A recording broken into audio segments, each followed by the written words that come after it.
미스스한 이야기. 오늘은 바닷속 송유관에서 벌어진 끔찍한 참사 트리니다드 토바고 송유관 고립 사고에 대한 이야기입니다. 수중 작업 중 갑자기 지름 76cm의 좁고 긴 송유관 안으로 빨려 들어간다면 어떻게 될까요? 송유관 내부는 성인 한 명이 겨우 통과할 만큼 좁은 데다 새까만 기름으로 가득 차 한 치 앞도 보이지 않습니다. 상상만 해도 숨막히는 끔찍한 지향이 2022년 2월 25일 트리니다드 토바고 공화국 해저에서 벌어졌죠. 트리니다드 토바고 공화국은 중미 카리브해 남단에 있는 섬나라로 제주도의 약 2.5배에 달하는 면적에 인구 150만 명이 살고 있는 작은 국가입니다. 규모는 작지만 석유와 천연가스 매장량이 풍부해 1인당 국내 총생산 1인당 GDP가 2만 달러에 근접하는 안정된 산업 국가로 평가받고 있죠. 산유국답게 국토 내 대규모 정유 시설도 있고요. 특히 포인트 아피에르 해안에 있는 해상 정유소는 공기업인 파리아 연료 무역 상사에서 운영하는 것으로 토바고 공화국 안에서도 가장 큰 규모를 자랑하죠. 사고 당일 크리스토퍼 부드람, 카짐 알리 슈니어, 유스프 헬리, 리시 나가사르, 파이잘 쿠르반 이렇게 총 5명의 다이버는 파리아 연료 무역 상사의 의뢰를 받아 해상 정유소의 제6버스 선석이라고도 부르는 정유소에 속한 해상 시설로 향합니다. 다이버들은 민간업체인 LMCS 소속으로 쉽게 말하자면 공기업의 발주를 받은 하청업체의 직원들이었죠. 다이버들은 해저에 설치된 U자형 송유관의 수리 및 보수 작업을 진행할 예정이었습니다. 해당 송유관은 제6버스와 제5버스를 연결한 것으로 유조선이 제5버스에 도킹할 시 송유관을 통해 제6버스까지 원유가 운송되는 방식이었죠. 하지만 송유관 내부에 문제가 생겨 작동이 중단된 상태였습니다. 해저에 설치된 송유관은 환경 특성상 수리 및 점검이 어렵고 사고가 났다면 해양 생태계를 완전히 망가뜨릴 만큼 치명적인 대형 사고로 이어져 바닷속 시한폭탄이라고 불리기도 하죠. 작업 방법이 워낙 까다롭고 위험하기 때문에 비슷한 작업을 수백 번 이상 진행했던 5인의 베테랑 다이버가 투입되었습니다. 다이버들은 계획대로 제6버스의 송유관 입구에 2.4 곱하기 2.4m 크기의 큐브형 다이빙벨을 설치합니다. 다이빙벨은 간단하게 말해서 수중용 엘리베이터 같은 느낌입니다. 잠수부와 물건들을 안에 넣고 해저로 내리는 방식이죠. 다이버들은 평소처럼 다이빙벨 내부로 진입했습니다. 다이빙벨 안에서는 자유로운 호흡이 가능했기에 장비를 벗고 여분의 산소탱크 수량을 체크한 후 곧바로 작업을 시작했죠. 그런데 파이프 입구를 막고 있는 낯선 장치가 보였습니다. 팽창식 파이프 플러그였죠. 이는 원유가 새어나가지 않게 임시로 막아둔 일종의 고무마개로 작업 전 파리아 연료 무역 상사에서 설치한 것이었습니다. 파리아 연료 무역 상사는 작업 전 안전 브리핑에서 송유관이 오랫동안 방치되어 속이 비어 있을 수 있고 이로 인해 작업 중 수중 압력 차이로 인한 사고가 발생할 수도 있다고 각별한 주의를 부탁했죠. 하지만 정작 팽창식 파이프 플러그의 존재와 제거 방법에 대한 내용은 알려주지 않았습니다. 아무런 설명도 듣지 못했던 다이버들은 고민에 빠졌습니다. 파이프 입구를 막고 있는 플러그를 제거하지 않고는 아무런 작업도 시작할 수 없었고 이미 작업 비용을 들여 다이빙벨까지 설치된 현장에서 아무 성과 없이 철거하는 것은 고용된 입장에서 너무나 부담스러웠죠. 게다가 지상에서는 현장 상황에 대해 알 수 없으니 알아서 진행하라고 다이버들에게 모든 책임을 일임한 상태였습니다. 해저에서의 작업은 지상의 작업과 달리 제한 시간이라는 것이 존재하죠. 결국 다이버들은 플러그를 제거하고 작업을 이어가기로 결정합니다. 그렇게 압력 밸브를 서서히 풀기 시작했죠. 그런데 다이빙벨 내부에 고압으로 압축된 공기와 파이프 내부의 저압 공기 사이를 막고 있던 플러그가 사라지는 순간 급격한 압력 차이로 인해 다이빙벨 안의 모든 공기가 파이프 안으로 빨려 들어가기 시작했습니다. 동시에 바닷물도 다이빙벨 내부로 밀려 들어와서 물이 가득 담겨있는 욕조의 고무 마개를 빼면 배수구 아래로 물이 소용돌이를 그리며 빠져나가는 것처럼 5명의 다이버는 바닷물과 원유의 소용돌이에 휩쓸려 엄청난 속도로 파이프 속으로 빨려 들어갔습니다. 모든 것이 순식간에 일어나 비명 한 번 지르지 못했죠. 눈, 코, 입 모든 구멍으로 원유와 바닷물이 들어와 눈을 뜰 수 없었고 가까스로 눈을 떠도 새까만 어둠밖에 보이지 않았습니다. 성인 남성 한 명이 서있기도 비좁은 직경 30인치 약 76cm의 송유관에 온몸이 부딪히고 긁히며 수십 미터를 휩쓸려간 후에야 멈출 수 있었죠. 다행히도 원유로 가득 차 있어야 할 송유관 위쪽에 공기가 고여 있었습니다. 다이빙벨 내부의 공기까지 같이 빨려 들어오면서 공간이 생겼던 것이죠. 일반 사람들이라면 원유 소용돌이에 100초 넘게 휩쓸려 오는 과정에서 이미 정신을 잃거나 사망했겠지만 숨참기와 잠수에 능한 다이버들이었기에 최악의 상황에서도 목숨을 부지할 수 있었습니다. 힘겹게 정신을 차린 다이버들은 어둠 속에서 울부짖었죠. 당시 다이버들이 착용하고 있던 고프로 녹화 영상 속에는 급박하고 공포스러운 당시 상황이 고스란히 담겨 있습니다.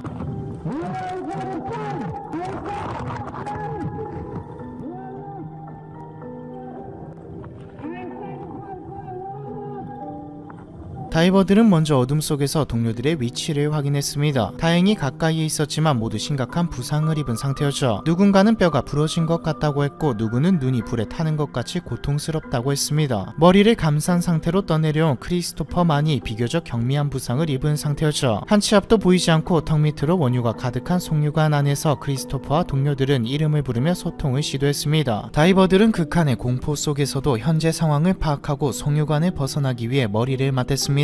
크리스토퍼는 파이프 안으로 빨려 들어갈 때 머리부터 들어갔다고 판단해 뒤로 기어 나가야 한다고 생각했죠. 하지만 알리, 헨리, 파이잘은 발부터 들어갔다고 기억해 앞방향으로 나가야 되돌아갈 수 있다고 주장했습니다. 크리스토퍼는 파이프에 휩쓸렸을 때 순간적으로 정신을 잃었기 때문에 동료들의 말을 믿었죠. 다이버들은 비좁은 파이프 안에 일렬로 누워있는 상태였습니다. 아무것도 보이지 않는 어둠 속에서 발을 서로의 어깨에 대고 하나로 연결된 상태로 앞을 향해 기어 나갔죠. 다이버들이 갇힌 송유관의 길이는 366m로 지상이라면 몇 분 만에 뛰어갈 수 있는 거리였습니다. 하지만 몸을 비트는 것도 어려울 만큼 비좁은 파이프 안에서 그것도 5명이 합을 맞춰 움직이는 건 결코 쉬운 일이 아니었죠. 온몸을 뒤덮은 원유 때문에 조금만 움직여도 미끄러졌고 그때마다 극심한 고통이 밀려왔습니다. 5명의 동료들은 제자리 걸음 수준의 속도로 기어 나가면서도 서로 밀어주고 당겨주며 계속해서 움직였죠. 전원이 무사히 구출되길 간절히 기도했고 그렇게 할 수 있다고 생각했으니까요. 간절한 기도에 응답한 것인지 맨 앞에서 기어 나가던 크리스토퍼가 호흡기가 달려있는 2개의 산소 탱크를 발견합니다. 안 그래도 파이프 내부에 독한 공기에 장기간 노출돼 의식이 흐릿해지고 있던 상황이라 더없이 반가웠죠. 크리스토퍼는 동료들과 산소통에 공기를 나누어 마시며 격려했습니다. 하지만 머지않아 자신의 바로 뒤에서 따라오던 2번째, 3번째 순서의 동료가 더 이상 움직일 수 없는 상태라는 것을 알아차리죠. 자연스레 4번째, 5번째 팀원들도 따라올 수 없는 상황이 되었습니다. 움직일 수 있는 건 크리스토퍼 뿐이었죠. 결국 크리스토퍼는 혼자 나아가기 시작합니다. 그런데 얼마 안가 앞쪽 부분이 완전히 액체에 잠겨 있어서 산소 탱크 없이 이동할 수 없다는 것을 확인하죠. 사람은 5명인데 산소 탱크는 2개 뿐이었습니다. 크리스토퍼는 결단을 내릴 수밖에 없었죠. 현재 상황에서는 팀원들을 두고 혼자서라도 밖으로 나가 구조를 요청하는 것이 모두를 살릴 수 있는 유일한 방법이라고 생각했습니다. 크리스토퍼는 기어나갔던 길을 되짚어 돌아와 동료들에게 상황을 설명하고 산소 탱크 1개를 챙겼죠. 그리고 고통에 신음하는 동료들에게 반드시 구조대를 데리고 돌아오겠다고 약속하고 나아가기 시작했습니다. 그런데 이때 크리스토퍼의 산소 탱크가 바닥나 버리죠. 크리스토퍼는 직감적으로 지금 들이마시는 공기가 마지막이라는 것을 느끼고 있는 힘껏 앞으로 나아갑니다. 그 순간 빈 산소 탱크에 무언가 불이 치는 게 느껴졌죠. 보이지 않는 앞을 더듬거려 확인해 보니 또 하나의 산소 탱크가 손에 잡혔습니다. 크리스토퍼는 손끝의 감각이 유지해 호흡기를 찾았지만 이미 마우스피스가 떨어져 나간 상태였죠. 숨이 막혀오기 시작한 상태였기에 크리스토퍼는 시커먼 기름과 함께 공기를 삼켰습니다. 역한 원유 냄새 때문에 구토가 올라왔지만 참을 수밖에 없었죠. 그렇게 억지로 정신력으로 계속 나아갔고 마침내 파이프가 수직으로 연결된 지점에 도착했을 때 크리스토퍼의 심장은 미친 듯이 뛰었습니다. 살 수 있을 것이라는 기대감과 동시에 만약 제6버스가 아니라 제5버스로 온 것이라면, 그러니까 애초에 반대로 가고 있었다면 끝은 막혀 있을 것이고 왔던 길을 되돌아가는 것은 불가능하기 때문에 모두가 이대로 죽을 수밖에 없다는 것을 의미했으니까요. 크리스토퍼는 처음부터 앞이 아니라 뒤로 나가야 한다고 주장했기 때문에 제발 자신의 생각이 틀렸기를 빌고 또 빌었죠. 그때 뒤편에서 파이잘의 목소리가 들렸습니다. 힘겹게 크리스토퍼의 뒤를 따라온 파이잘은 한 번 올라가면 되돌릴 방법이 없다는 것을 상기하며 신중하게 결정하자고 이야기했죠. 그런데 애초에 물러설 길은 존재하지 않았습니다. 다른 동료들이 움직일 수 있다면 반대편으로 가보겠지만 움직이지도 못하는 상황이라 반대편으로 가는 것은 불가능하니까요. 크리스토퍼는 파이잘에게 어쩌면 마지막이 될지도 모를 인사를 건네고 수직으로 연결된 파이프를 따라 올라가기 시작했습니다. 몸에 원유를 뒤집어 쓰고 수직 파이프를 기어오르는 건 예상보다 훨씬 어렵고 괴로운 일이었죠. 가까스로 한 뼘을 기어올라도 손에 힘을 푸는 순간 미끄러졌습니다. 기어오르고 미끄러지기 반복한 끝에 겨우겨우 파이프가 꺾여있는 마지막 지점에 도착할 수 있었죠. 이제 그 끝이 몇 시간 전 자신들이 집어삼킨 제6버스 송유관 입구인지 막혀있는 제5버스 송유관 입구인지 확인할 차례였습니다. 다행히도 다이빙벨을 설치했던 제6버스 송유관 입구였죠. 필사의 사투 끝에 자력으로 송유관에 탈출한 크리스토퍼는 지상으로 나가 현장에 출동해 있던 의료진을 만났습니다. 크리스토퍼는 구조와 동시에 팀원들의 현지 위치와 상태를 전달하고 즉시 구조를 요청했죠. 그런데 현장에 출동한 LMCS 측은 생존자 구조에 회의적인 태도를 보입니다. 송유관은 석유로 가득 차 있고 산소 탱크는 고작 1시간 정도의 양이라 이미 기름에 질식했을 거라 판단한 것이죠. 크리스토퍼 크리스토퍼는 동료들을 구해달라고 호소했습니다. LMCS 측은 상황에 못 이겨 구조 다이버들을 보내 생사부터 확인하기로 하죠. 구조 다이버들은 해저로 내려가 성유관을 두드렸고 성유관 내부에 다이버들이 아직 생존해 있다고 판단했습니다. 드디어 본격적인 구출을 시도하려는 찰나 정유시설 소유주인 파리아 연료 무역 상사가 다이버들의 구조 시도를 허가하지 않았죠. 구조를 포기할 뚜렷한 이유도 근거도 없었습니다. 성유관 내부로 구조대를 투입하기 위해서는 막대한 비용이 필요했기에 LMCS 측의 구조대만으로는 성유관에 갇힌 다이버들을 꺼낼 방법이 없었죠. 속절없이 시간이 지나가는 동안 홀로 탈출에 성공한 크리스토퍼는 동료들이 줄어드는 공기와 끔찍한 부상의 고통 속에서 차오르는 기름에 천천히 질식해가는 과정을 눈앞에서 보는 것 같아 고통에 몸부림쳤습니다. 하지만 파리아 연료 무역 상사는 끝내 입장을 번복하지 않았죠. 결국 4명의 다이버들은 사건 발생 수일 후에야 시신 상태로 인양됩니다. 반드시 구조대와 함께 돌아오겠다는 크리스토퍼의 약속은 지켜지지 못했죠. 사고 소식을 접한 국민들은 파리아 연료 무역 상사의 무책임하고 비윤리적인 처사에 공분했습니다. 국민들은 정확한 사고 원인 규명과 책임자에 대한 엄벌을 촉구하죠. 여론이 악화되자 침묵으로 일관했던 파리아 연료 무역 상사 측도 입장을 발표했는데요. 작업 전에 안전 브리핑을 열고 상황 발생 가능성을 언급했으며 팽창식 파이프 플러그를 제거한 것은 다이버들의 일방적인 판단이었기 때문에 사측은 책임 없다는 입장이었습니다. 구조를 하지 않은 것에 대해서는 성공 확률이 희박했으며 구조를 위해 투입된 인원도 사망할 것이 너무나 뻔해 어쩔 수 없는 선택을 한 것이라고 이야기했죠. 결국 파리아 연료 무역 상사는 법인 살인 혐의로 재판을 받게 되었습니다. 사건의 유일한 생존자 크리스토퍼는 최종 보고서는 사실을 바탕으로 왜곡 없이 작성되었다고 증언하는 한편 하지만 그들은 끝내 법망을 피해갈 것이며 그 누구도 살인죄로 처벌받지 않을 것이라 예언했죠. 현재 파리아 연료 무역 상사 경영자 및 LMCS 이사 등 사건에 책임이 있는 관계자들은 15가지 혐의로 기소된 상태입니다. 하지만 모든 혐의를 부인하며 무죄를 주장하고 있죠. 사건에 대한 심리는 2025년 1월 중순 진행될 예정이라고 합니다. 크리스토퍼의 예언처럼 그 누구도 형사처벌을 받지 않고 이대로 묻혀버리는 걸까요? 트리니다드 토바고 성유관 고립 사고에 대한 이야기, 이번 편은 여기까지입니다.